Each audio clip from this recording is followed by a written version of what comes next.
రవి, రాము, రాజా, లేకపోతే రూప, రేఖ, కళ, వాణి, వీణ ఇలాంటి అక్షరాలతో పేరున్న వాళ్ళకి జీవితంలో చాలా కష్టాలు ఉంటాయి.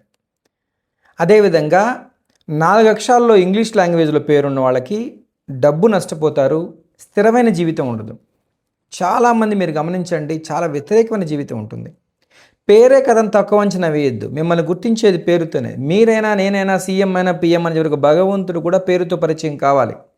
పేరులో ఉన్న సంఖ్యాబలం, పేరులో ఉన్నటువంటి అక్షర సరళి వ్యక్తి జీవితానికి చాలా చాలా ఇంపార్టెంట్ అండి. ఆ పేరు సరిచేయడానికి ఇంగ్లీష్లో nameology, numerology, pronology, graphology, signatureology, gemology, జీటీఐఎన్ ప్రాలజీ, సిస్టమ్, న్యూమరో, వాస్తు ఇన్ని అంశాలు ఉంటాయి. కాస్త తెలుసుకుని మీరు ముందుకు వెళ్ళగలిగితే తప్పకుండా మీ జీవితంలో మంచి మార్పులు చూస్తారు, ఆర్థికంగా ఎదుగుతారు.